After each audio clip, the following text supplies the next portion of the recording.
So, your uncle. What's wrong with him? He's possessed. As in the devil? Something like that. He says a dark man is following him, watching him at all times. What do you make of it? It's nonsense, of course, but I'd be lying if I said it didn't bother me. You see, it runs in my family. Possession? No, Detective. Deteriorating melancholy. Practically every member of the Hartwood family is driven mad before they grow old.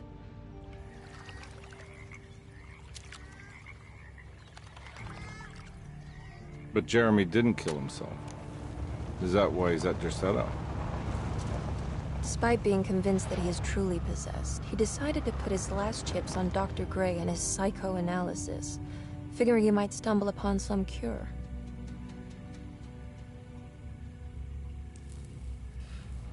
You mentioned the letter.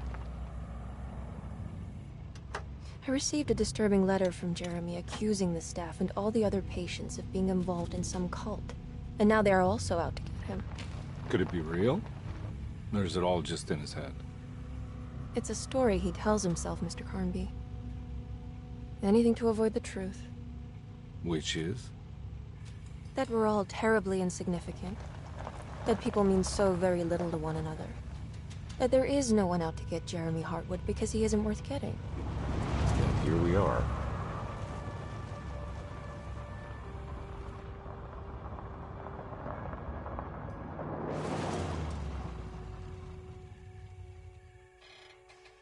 My uncle's not well, Mr. Carnby. I want to make sure he's all right. Then what's my part in this? You couldn't get a cab? I just wouldn't feel safe going alone.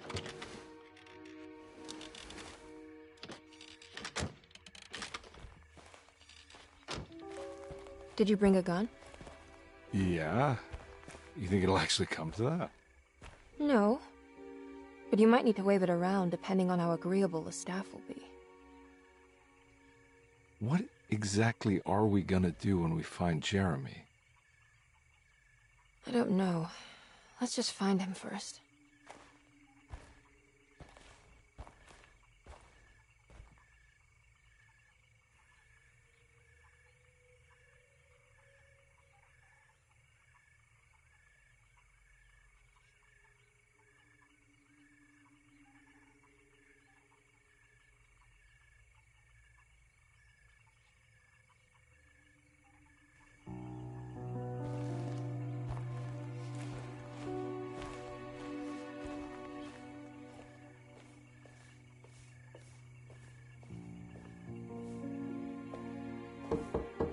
Hello? Hello? Looks abandoned. It can't be. There has to be someone around. Wait here. I'll go around back.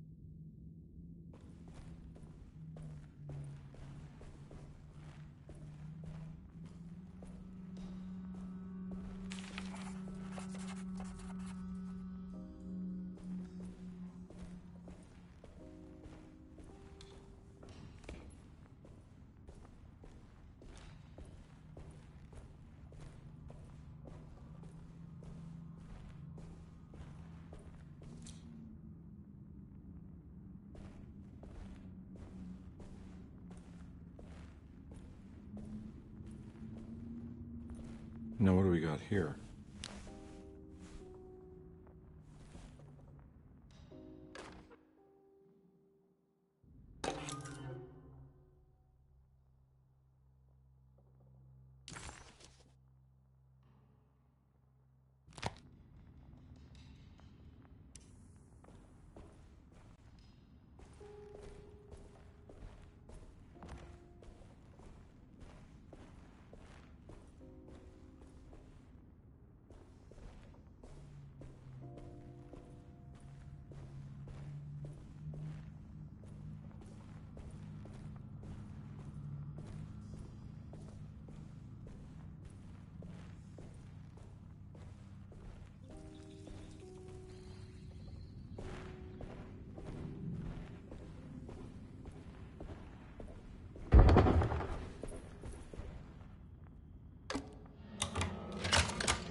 Nah, I'm not getting in there.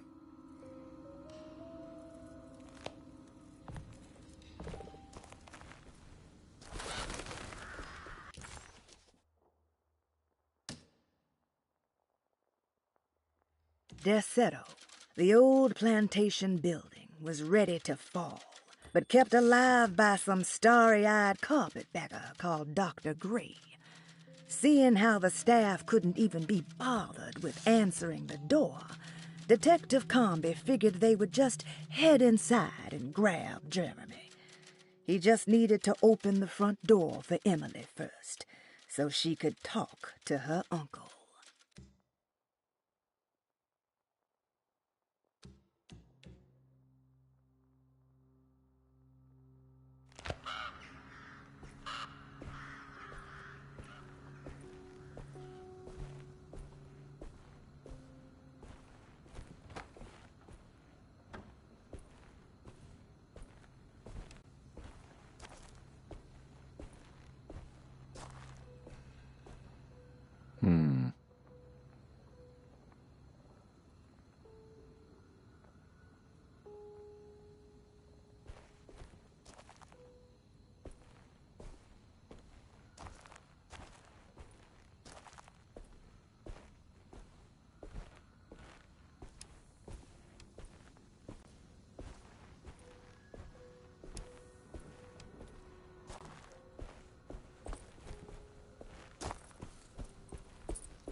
Whoa.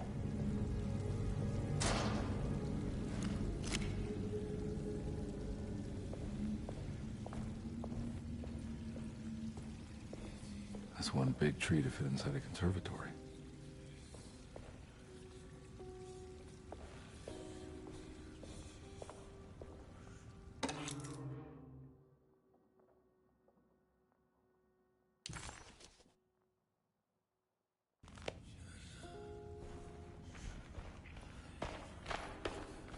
Huh? What?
Don't mind if I do.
Every day your silence weighs a little heavier. It's been a difficult year for everyone, and many have lost all hope. I read in the papers about people suffering. Pictures of dust-covered landscapes without a drop of water. I wish I knew if you were still tending the earth or if you had turned your back against us. I have started to look for help elsewhere. I pray you will tell me if I am going down a path that you find disagreeable.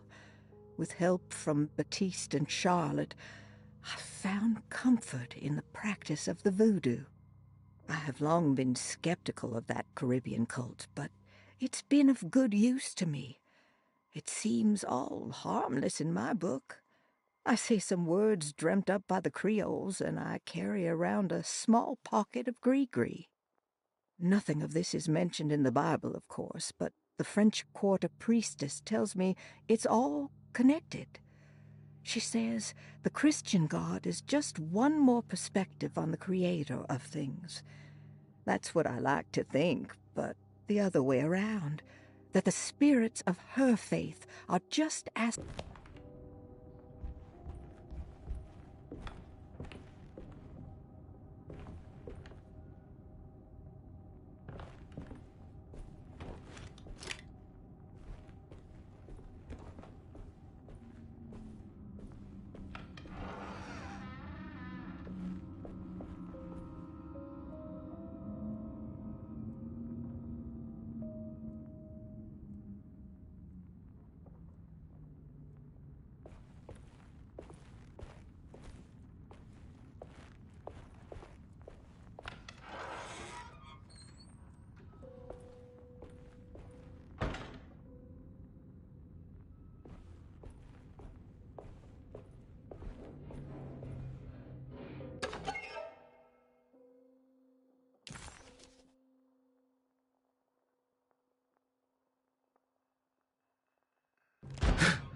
What was that?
I need the key.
Please do not touch the boiler.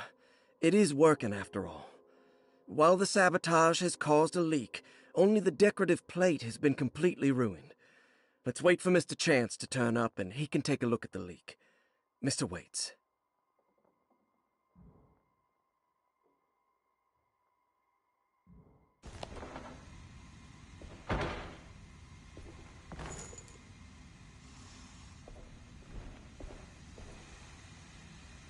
That doesn't look safe.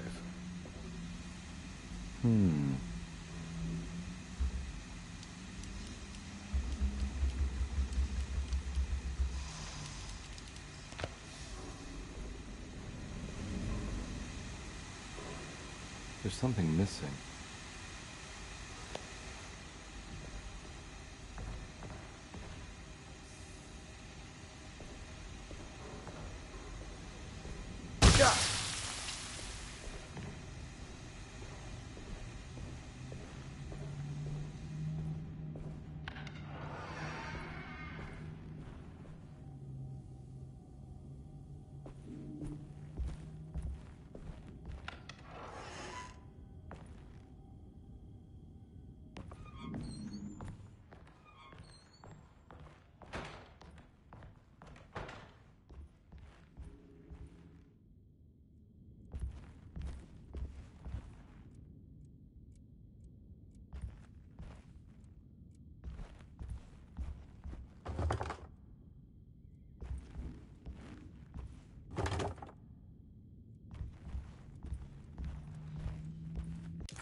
Sunday, June 22nd.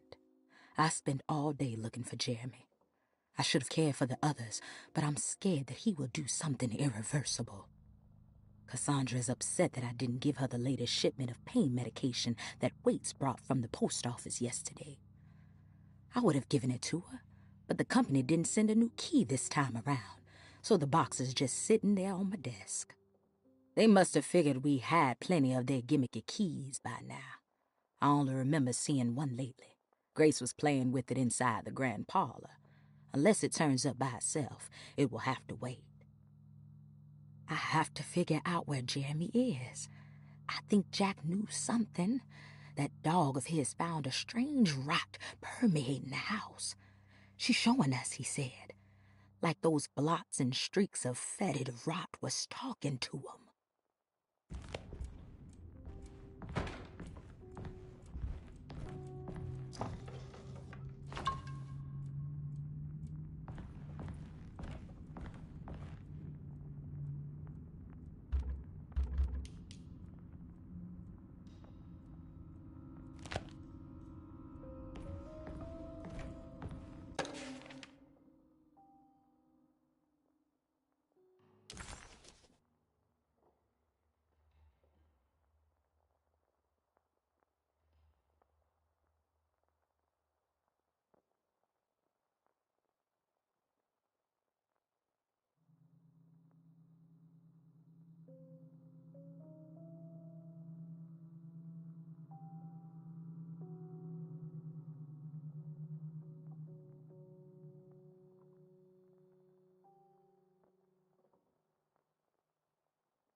the key.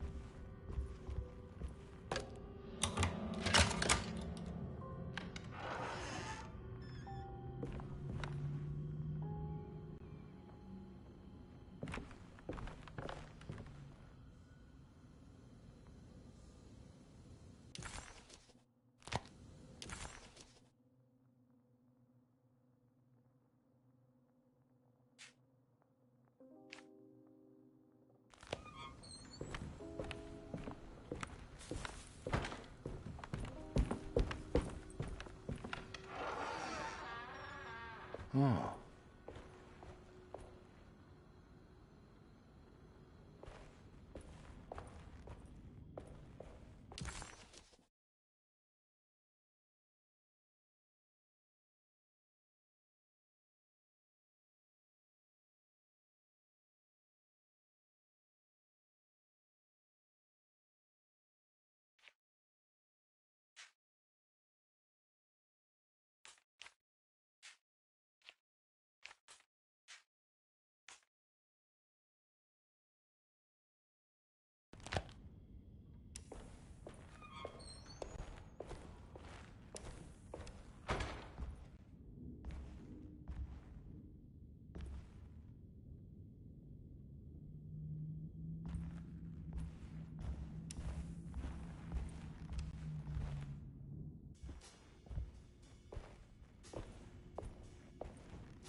Thanks. What are you doing? Who are you? Whoa, pardon me, excuse me. My name is Edward Carnby, private investigator. I hope you don't mind we let ourselves inside. I do mind. This is private property. You can't just barge in here. I'm sorry about all this, but I'm looking for my uncle. It's urgent, and no one was answering the door. We can't hear you knocking anymore. None of us can. Who is your uncle, darling? Jeremy. Am I right? She has that Hartwood gloom, doesn't she? That's right. I'm Emily Hartwood. I just came to make sure my uncle is all right. Well, he is unavailable right now. You will have to come back another day. Unavailable how? Is he sleeping? We can wait. He's lost. Don't I know you from somewhere? Who's your man again, Miss Hartwood? My name's Edward Carnby, private investigator. Splendid. Enough! All of you! Get back to your rooms! McCarthy, keep your eyes on the child. And you two, please leave immediately. Look, we're not here to cause any trouble. Just let us see the old man, satisfy the curiosity of my client here, and we'll be off. Jeremy has gone missing. There's no need to worry, but it might be some time before he turns up. The whole staff is looking for him. What? He ran off? I don't have time for any of this. Please, come back tomorrow. All right, in that case, we'll just wait in his room. You don't mind, do you? It's upstairs, right? Wait, you can't. Don't worry, we'll be discreet. In the corridor. It's the first door on your left. I'll tell Dr. Gray you're here. Excellent. Thank you, madam.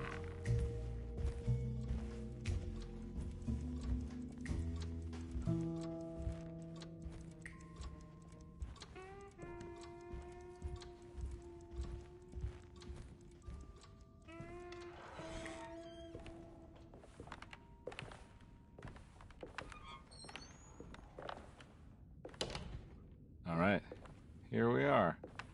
Let's look around. See if we can dig up any clues.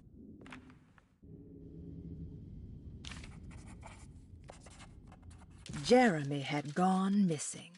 The housekeeper said the staff at Derceto was looking for him, and that Detective Carnby and Emily should come back tomorrow.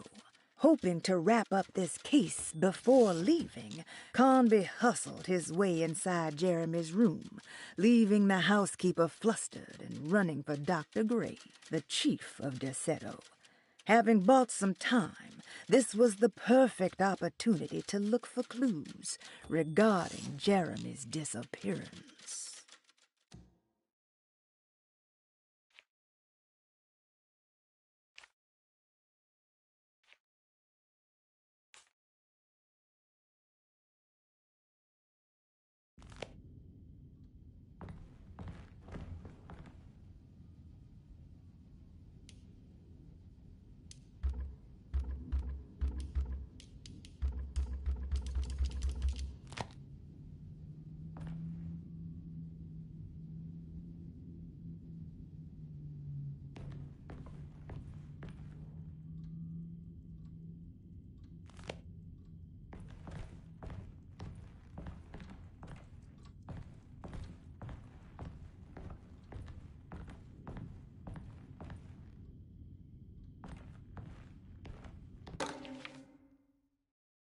Every night the dark man stands opaque at the threshold of my room, counting the days until my spirit spills out of my tired shape. Only his pallid mask shelters my remaining sanity. Staring directly into the face of that demonic sultan would surely sunder time itself. Would he have looked the same to my father as he struggled for his life? Does his veiled face haunt my niece quite the same way? I wish so that I could rest my soul in that sunburnt convent of Tarawea. Would I find you there, Juan? Or Senora Perosi, back from the beyond? Every night I hide from him, moving from one misshapen memory to another. Scenes conjured out of fantasy and delirium. Places I struggle to even paint.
I found a book full of peculiar notes. Have you heard of something called Tarawea? No. What's that? I might be reading too much into this, but I think it's the place he wants to go to. Oh, okay. Sounds like a clue.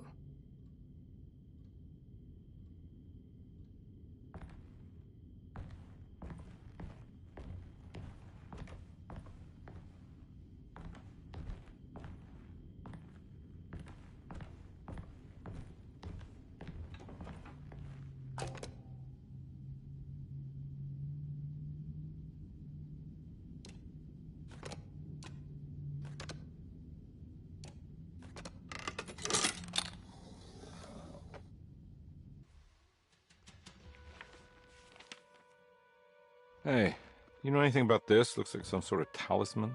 No, I don't. Oh, help me out here, will you?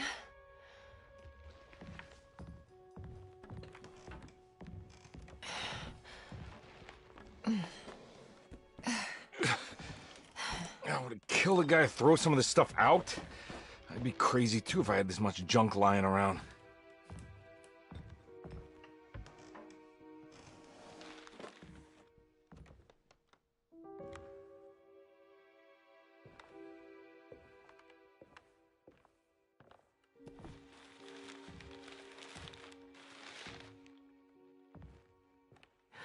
Oh, wow.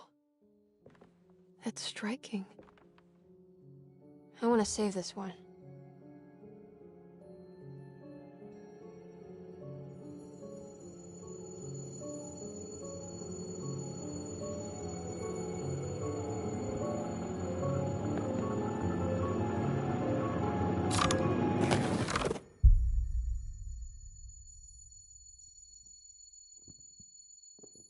All right, come on. I want to go see Dr. Gray.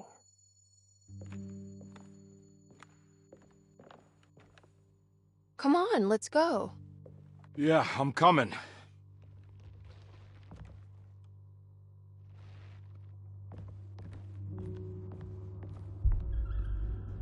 Miss Hartwood. Emily?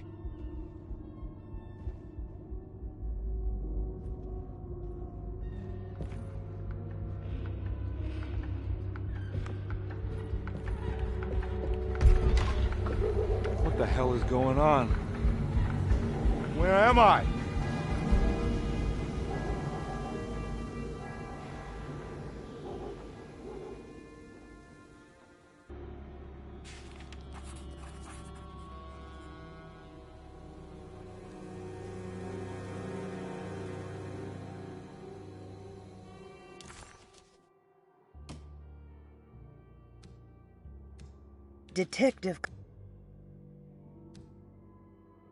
Detective Carnby couldn't believe his eyes.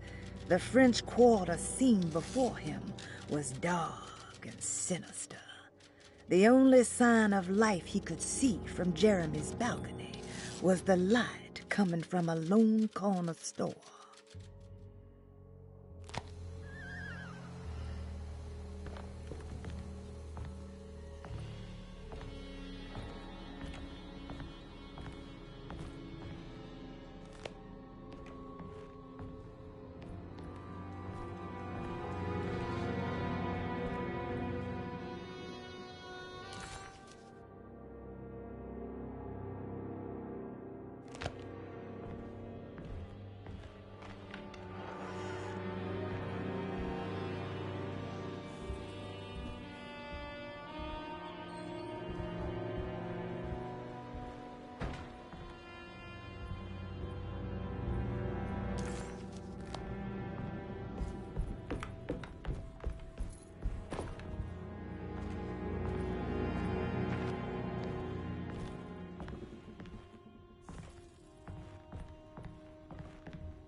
Ah!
I can't go that way.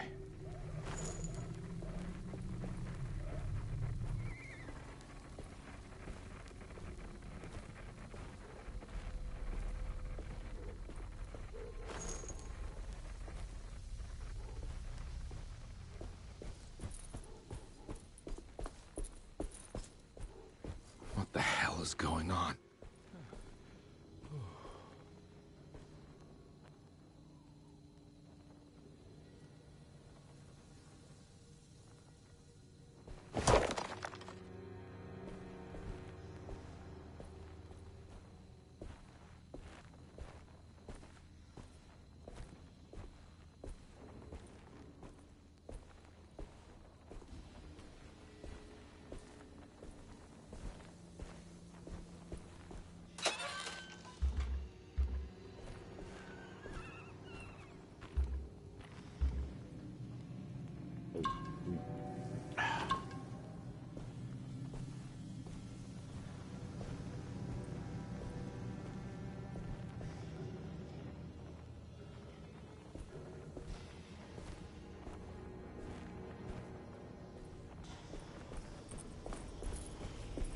can't go that way.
I need the key.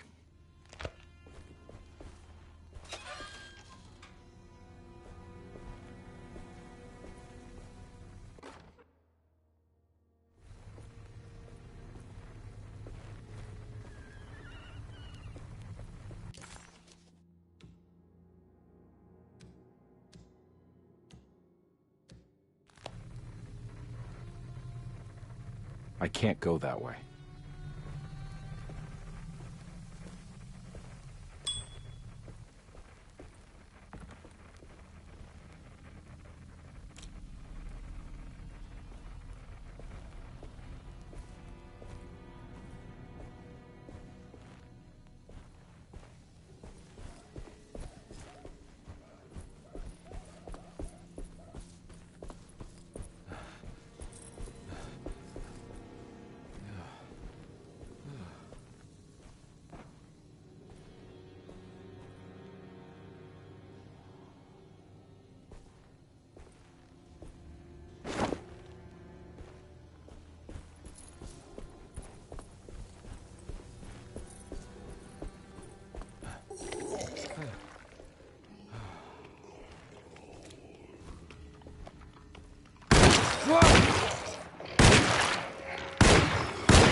My weapon broke.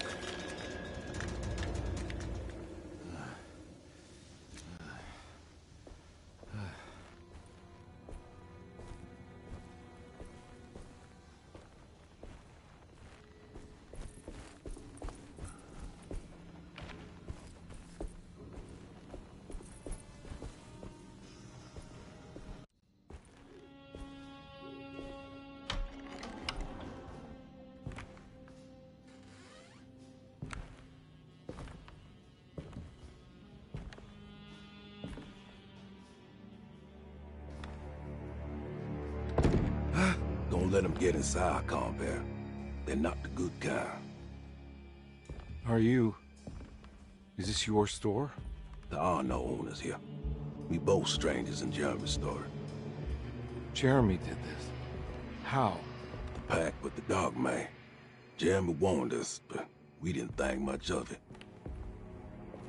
I'm Detective Edward Carnby. I was hired by Jeremy's niece to find him. Oh, yeah? How much you paying you? $150. She's sure getting her money's worth tonight. Are you a thinking man, compare? No, not if I can help it. You know, I think Jeremy's hiding in a way we can't find him. He has this juju necklace that guides him. The talisman? That's right. It's some magic charm he got from Miss Jackson down the street. The voodoo priestess? You know surprising things, compare. Yeah, the Mama Loa. Here, take the key. I locked the gate to save her place from all the ghouls and goblins getting inside. Maybe if you go there, you can find some clues to show you the way. Thanks. I'll have a look.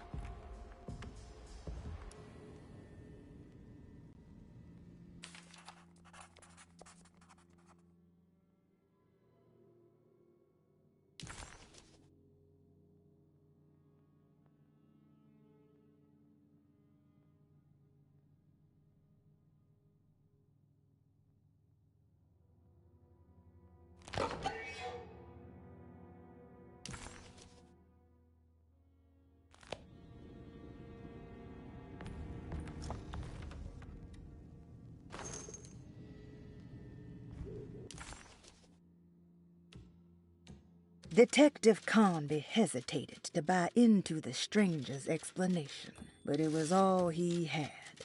Baptiste, this mountain of a man, seemed to suggest that this other world they had been pulled into was built from Jeremy's scattered memories. It sounded crazy to him, but Carnby couldn't exactly deny the situation he found himself in. Baptiste believed Jeremy was able to move freely between worlds using a talisman he got from Miss Jackson, a voodoo witch doctor that made a good living from alleviating the rich from their ailments and their money. In hope to find Jeremy, or a way back to Deseto, Carnby set out to investigate Miss Jackson's place.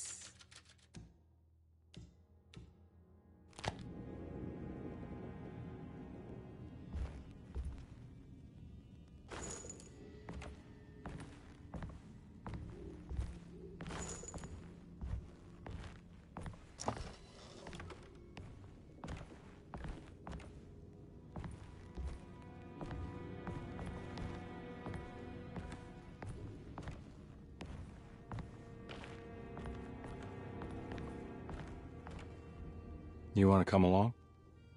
Nah, I'm gonna stay here for a while.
I recognize this place. It's Miss Jackson's seance parlor.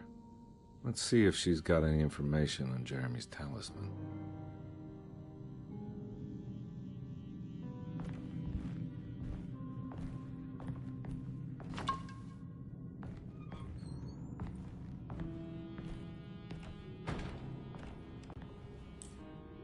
It's the talisman, like the one in the painting.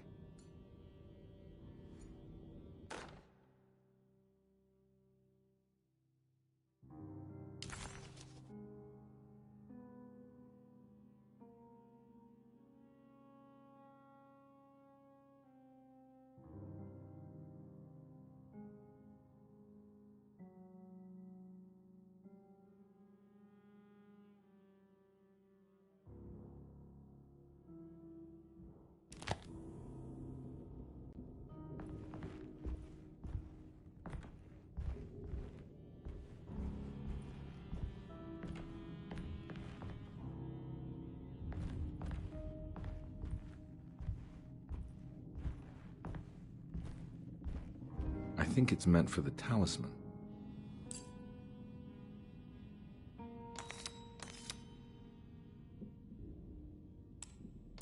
I think it needs numbers, like coordinates.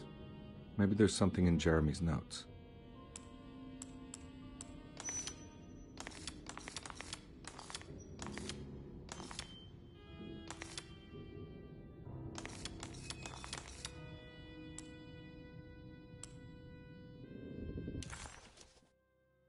He recognized this place. It was Miss Jackson's seance room. The last time he was here, he had been trying to figure out the significance of wasps' nests and horsehair wrapped up in red silk. An image of a dead woman stabbed with hatpins splashed.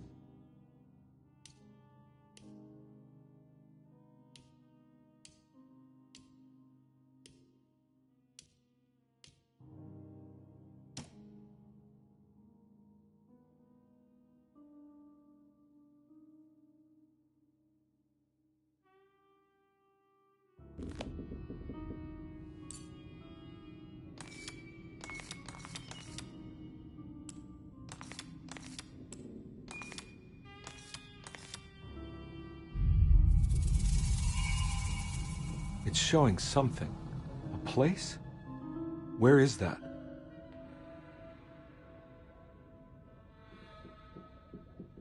Huh.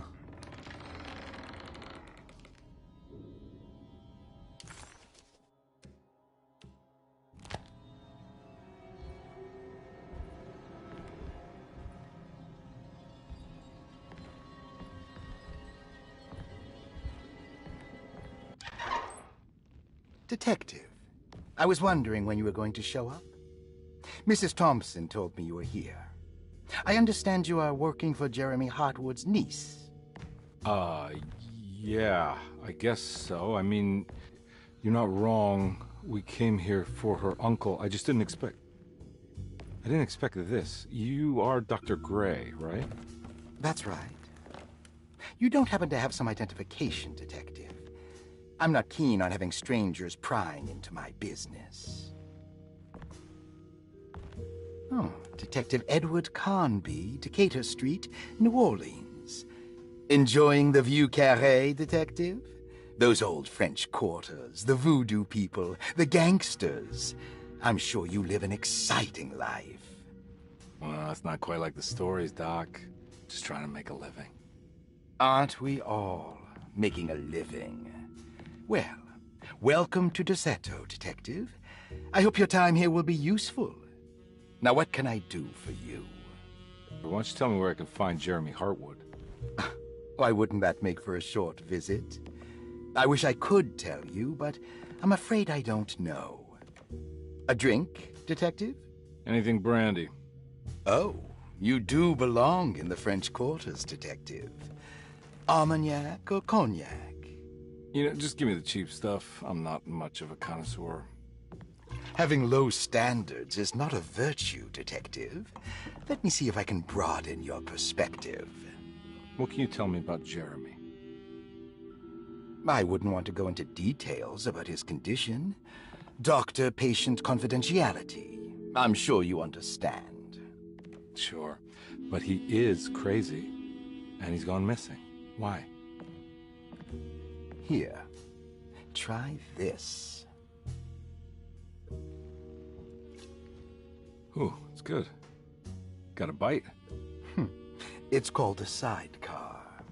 The trick is not to be afraid of the tartness of the lemon.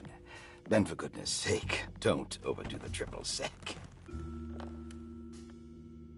Okay, what can you tell me about Jeremy? Well, let me think. He is an anxious man, constantly worried about events not presenting themselves according to his model of predestination. He complains about things not being carried out in the right order, and that some things simply shouldn't be. Is any of this helpful to you? Not really. I was hoping for some direction, where to look next.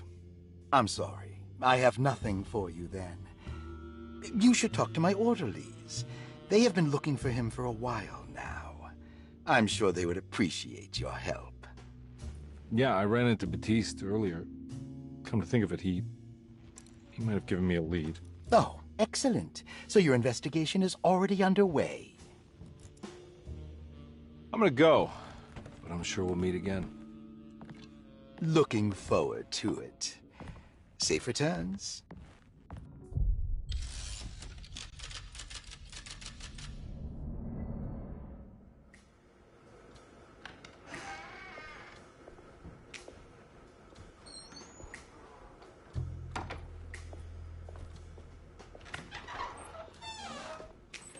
Detective Carnby, where did you go? I was just talking to Dr. Gray. You disappeared. No, it's not what you think. Have you found anything strange going on here? Yes. Everyone is being incredibly evasive, and I can't figure out why.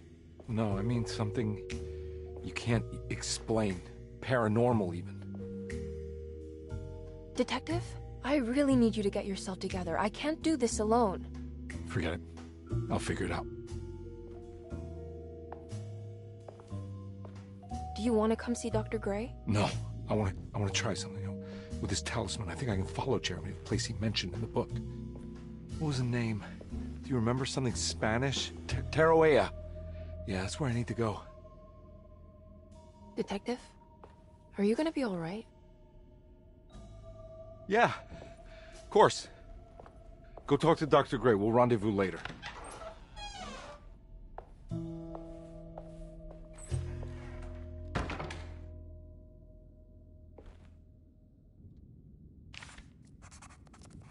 This talisman brought me back from the French Quarter in the blink of an eye. If Jeremy can travel so easily, then he could be hiding anywhere, even Tarawea. If he can do it, so can I. I just need to figure out how the talisman works.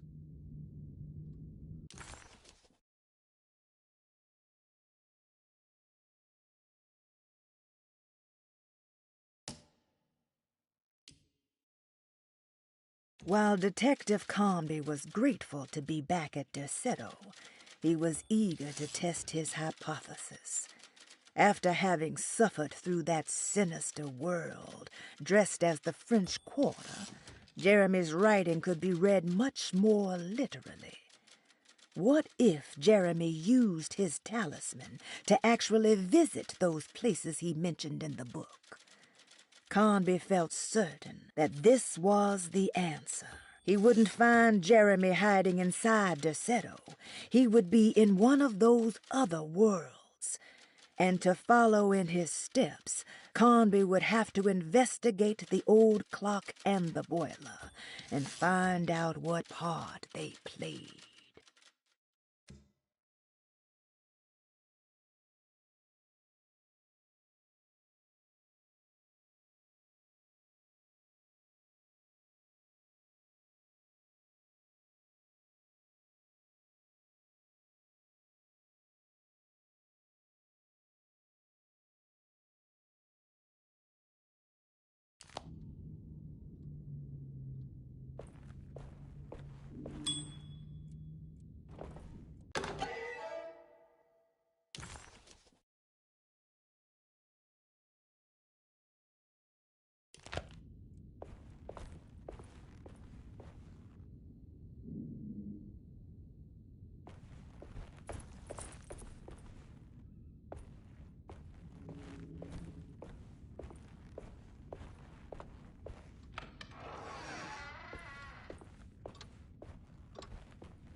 Saw your notice in the boiler room. You should know Mr. Chance won't be coming back. I got no business being in there myself, but you can take a valve from the wine cellar if you want to try to stop the steam pouring out. Be careful.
need the key.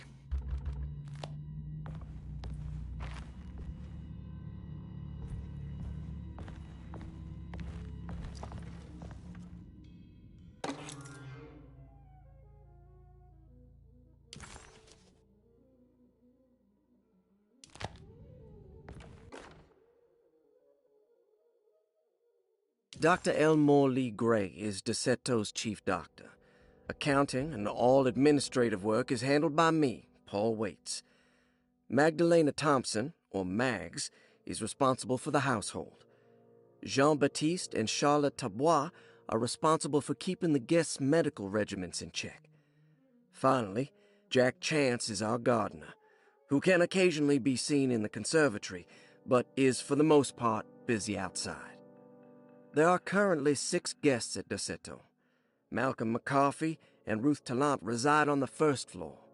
Jeremy Hartwood, Elisabetta Perosi, Grace Saunders, and of course Cassandra Beauregard live on the second floor.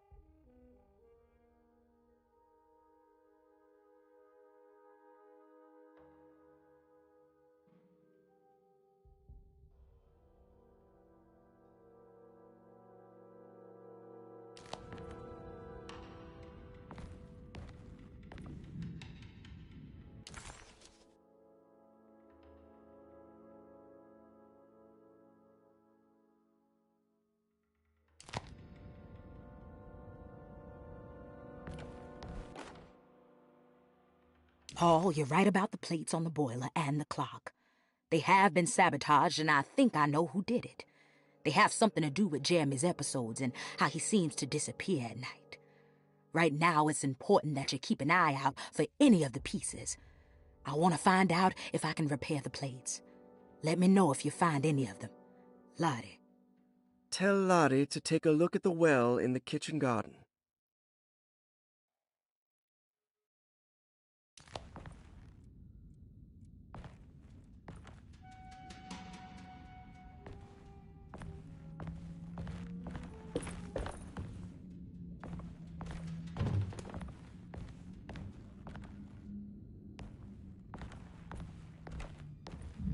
There's no way I can get into this thing.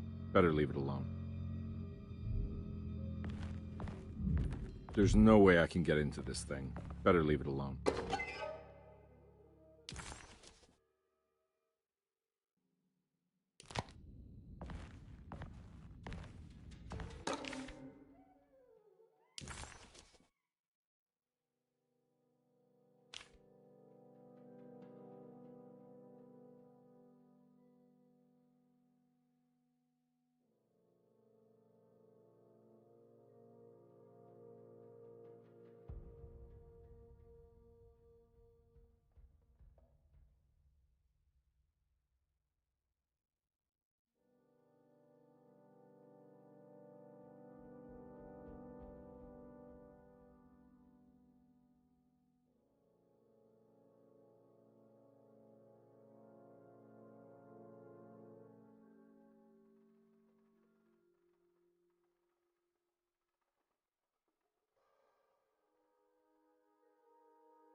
Grace Saunders, 11 years old.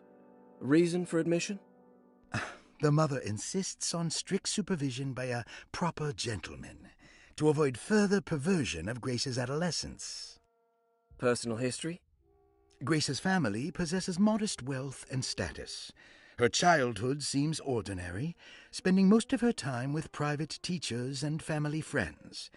Grace's father recently passed away, leaving her mother the sole caregiver. And diagnostic impressions? Grace has trouble dealing with her father's death. She is willingly suppressing her feelings on the matter and isn't properly acknowledging the trauma she suffered. Any planned treatment? Grace needs nothing out of the ordinary. She simply needs parental guidance. Eventually, we can work on her feelings toward her father. Thank you, Doctor. I'll finish the paperwork and get her installed.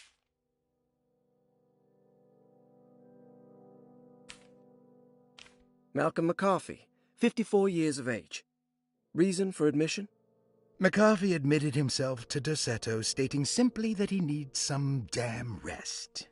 And personal history? McCarthy claims he used to work as a lawyer in Baton Rouge, but says he can't go into details because of some legal dispute. His background remains largely a mystery, except for the occasional clue that he drops in conversation. Huh. And diagnostic impressions? McCarthy is an anxious man and an alcoholic. He often tells half-truths due to some deep-seated inability to trust other people. And how will you treat that? McCarthy will take some time to open up. Spending time with Jack's dog or the child should be good for him. Their harmless nature will help build his sense of trust. Elisabetta Perosi, 33 years old? What should I put down as reason for admission? Well, Perosi broke into Dorsetto and was found wandering the grand parlor. She was confused and suffered partial amnesia. She insisted she belonged here and offered to pay for her stay. Right. What do you make of her story? Perosi claims to have been a member of the Astarte artist colony some 20 years ago, a claim that seems contrafactual due to her young age. She looks to be and even thinks she is 33 years of age. That would make her a child at the time. It seems fair to say that Perosi's story is untrue, deliberately so or not. Diagnostic impressions? Do you have anything? Perosi's story is peculiar because she retracted her story about the artist colony. She no longer claims to be the same person as Elisabetta Perosi. However, my staff's research has confirmed there was a Perosi at that time who was in her early 30s. I suppose this case will take some time to investigate. How will you go about it? I wanted to contact the real Perosi, but it seems the whole colony disappeared one night. September 29th, 1915, during a hurricane. I will have to take it slow and figure out what this spell of impersonation could have... Ruth Talon, 29 years of age. Reason for admission? Ruth's father wishes that his daughter be removed from New Orleans nightlife for the foreseeable future. He fears that her overly free spirit is tarnishing the family's reputation. Sounds simple enough. Personal history? Ruth comes from considerable wealth. Her family owns several hotels and restaurants. Unlike the rest of the family, her sense of adventure has taken her around the world, including France during the Great War as a photojournalist. The last decade, she has provoked many rumors of being a debauched flapper, bordering on nymphomania. And diagnostic impressions? Despite her father's frivolous reasons for her to be admitted, Ruth does seem to provide an interesting case. She is refreshingly open and doesn't shy away from talking about her life during the war or her continuous celebration after returning to the States. She is admittedly a sexual deviant and feels no remorse. And her treatment plan? Simply staying at Dorsetto should do wonders for Ruth. If not, at least for her family's reputation. Ruth doesn't need to change, but with therapy I might be able to share with her some sympathy towards her family. I doubt she will settle down and become as dull as the rest of them, but at least she might try to be more discreet in the future. Looks like all the patients are accounted for, except for Jeremy.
key.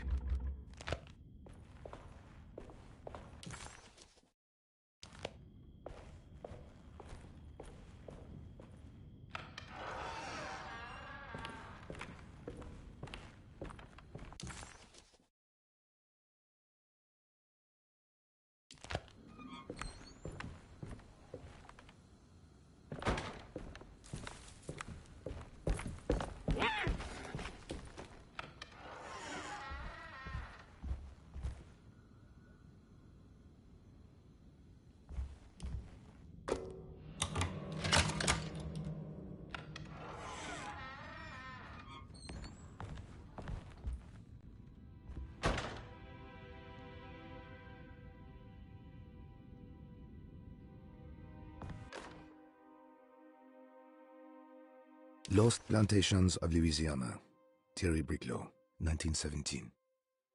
Deseto was a small plantation on the eastern shore of Lake Pontchartrain. The land was considered difficult for industry and was sold for only $30 to Elijah Pickford in 1818. Pickford employed hundreds of workers from nearby New Orleans to clear the woods and build a small plantation mansion facing the lake with a striking Greek Revival temple facade.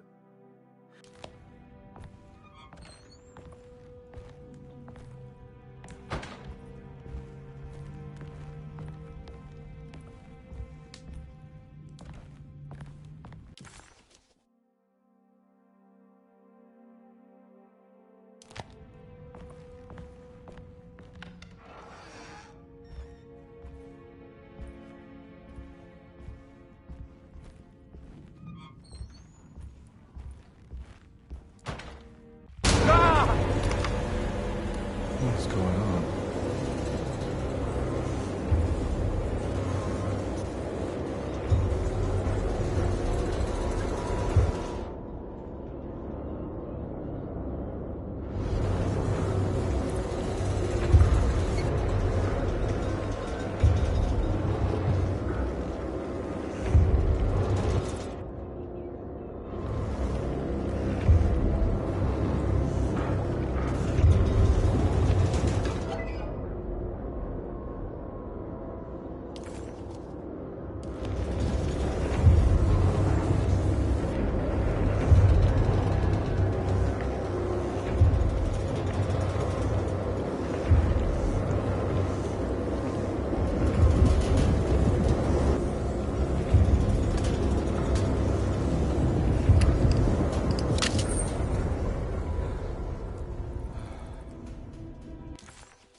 What happened? Everything's normal again? Right.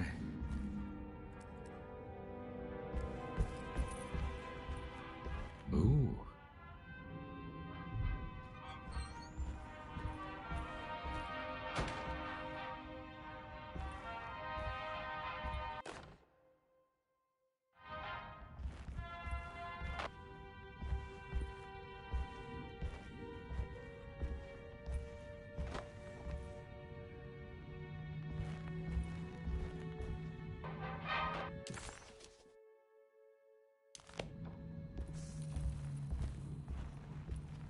It's wedged shut.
Huh.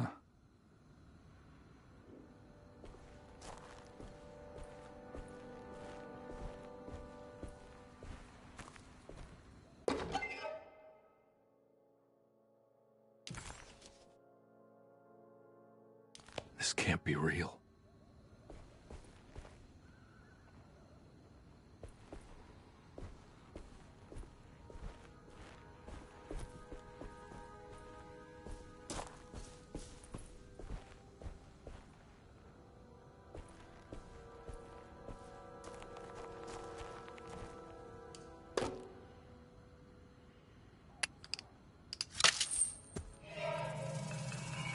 Got it. Hey.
You know, Mr. Waits, I saw a piece of the plate that Liza broke. I think she's been hiding them. She's not very good at it. She just chucked it into the little room with all the tools behind the boiler. I left it there. I didn't want to embarrass her by picking it up while she was looking. We went upstairs instead and played backgammon. I let her win, because she's so unhappy.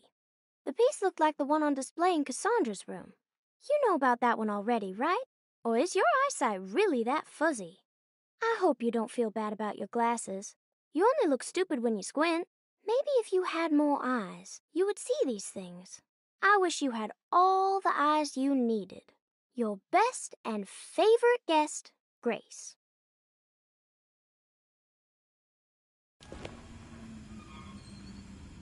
It's stained. Looks like some kind of rot. It's another plate for the talisman. Like the other one, it's broken and missing some pieces.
What are you doing in my kitchen?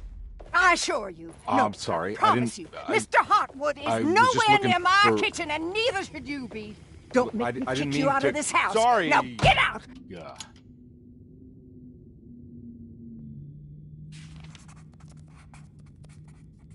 Carnby was in shock, but also a little embarrassed. The housekeeper was furious to find him searching through the kitchen and had run him out of the room. There was something strange going on with her, but it didn't feel connected to the case, so he decided to stay out of her way.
I need the key.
It's wedged shut.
I'm not gonna walk out of this now. I need to help Emily save her uncle.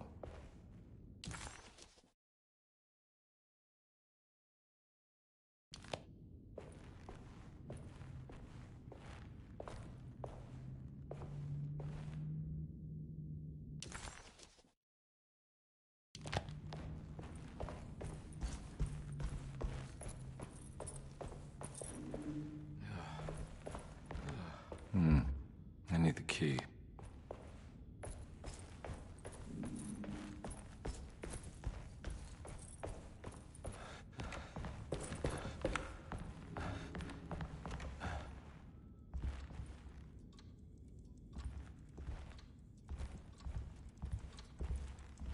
Wow.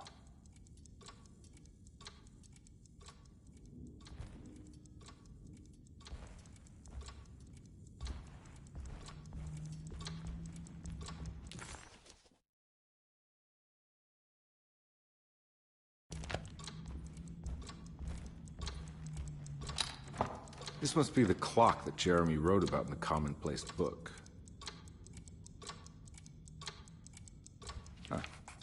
Looks like the plate that held the talisman in the seance room. But it's broken and missing some pieces.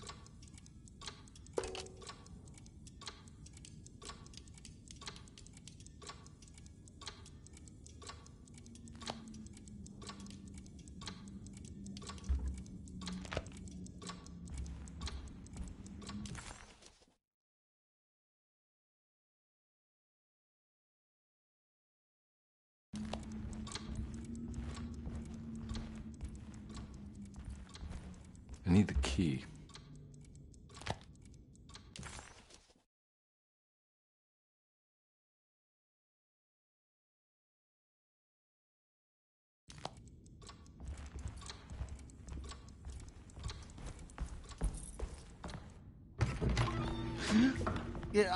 Sorry, Detective. Didn't mean to obstruct justice or anything. That's fine. You know, I'm kind of busy with my own case of a missing person. I was wondering if you've seen Grace, girl about yay high? I can't say that I have. Why are you asking? I'm looking for her. Is she in trouble? No. She's just hiding somewhere. But we can't have a rascal like that running around unchecked at a time like this, you understand? Well, I haven't seen her. Well, let me know if you find her. I'll be around. I'll keep an eye out for your man, Jeremy. You scratch my back, Detective, and I'll scratch yours.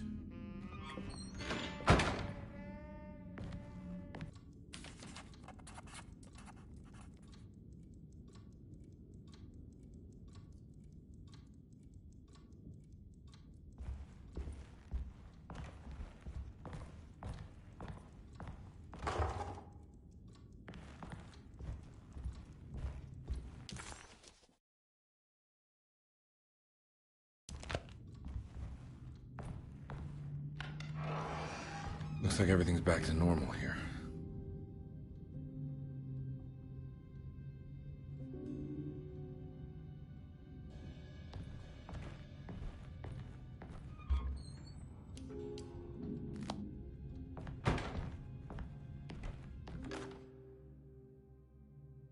Emily's here.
Huh. How eccentric.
I did it!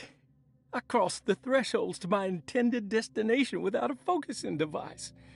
My talisman now knows these roads, and I have no need for the plates. I can find my way to Lafayette as easy as I find my own room. I visited the grave of my father and seen the oven waiting for me. Thank you for opening these doors. I now must summon my courage and go back to that hateful mound outside the oil rig. I hope you'll be feeling better when I return. Jeremy.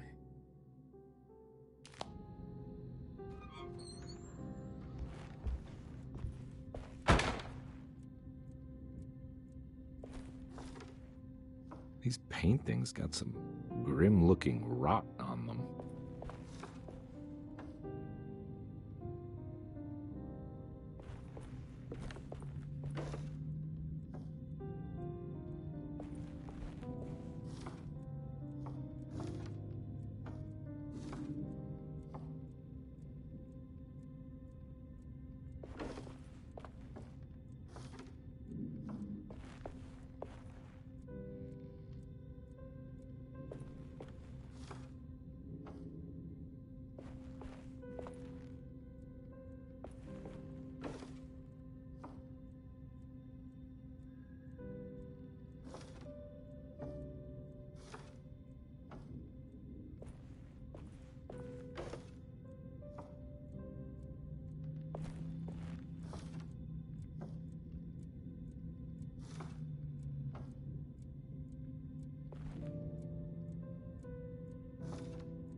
The Astarte Artist Colony.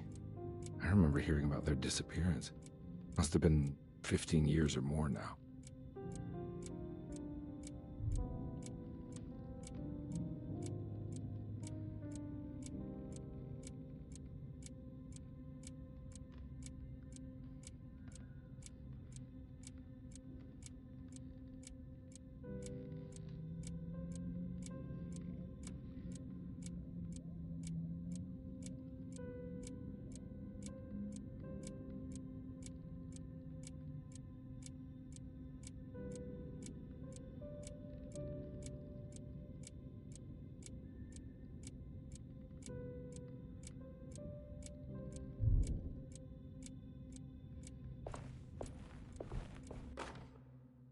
Will I need to remember how to get them out again?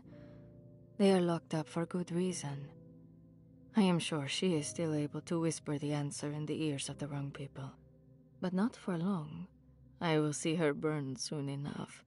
That black goat will be sacrificed to put an end to it all. Then it will all be over. No more Derceto, and sadly, no Astarte. Those good pirates of Pontchartrain. May you still sail the lake, until you find the shores of Hali.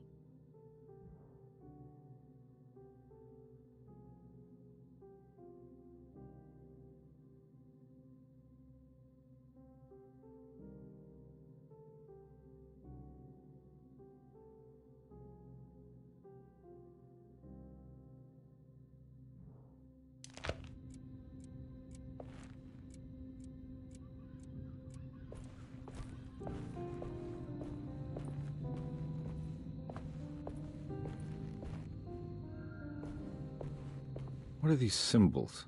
Looks like alchemy, or star constellations.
What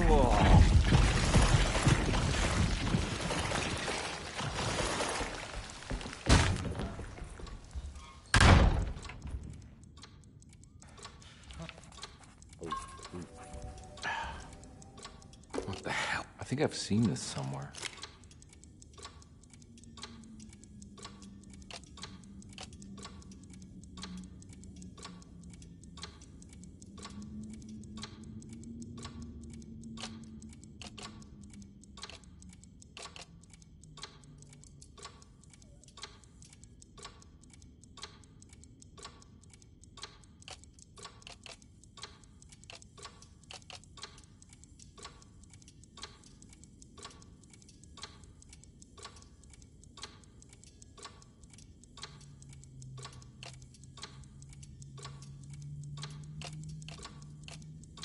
There was something in the commonplace book about this.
I think the clock broke.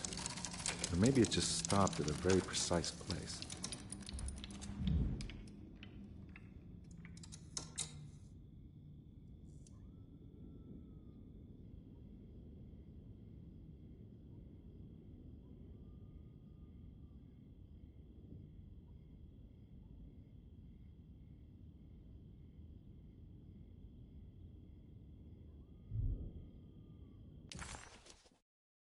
Detective Carnby had a hard time understanding what had happened. It did feel similar to when he was pulled into the French Quarter, but with less power and purpose. Did he cause this, or was it something else?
There's a picture in the black glass. It's showing me something. It's the hallway outside Jeremy's room.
As his pride faded, Detective Carnby was left with a feeling of unease.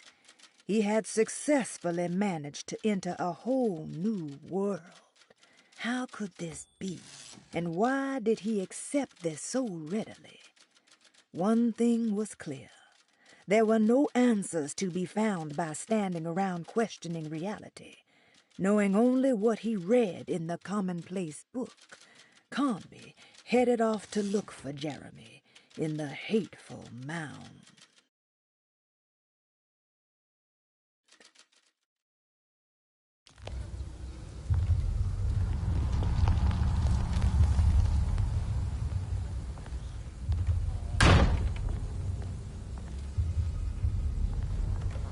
Huh. I made it. I entered another one of Jeremy's memories.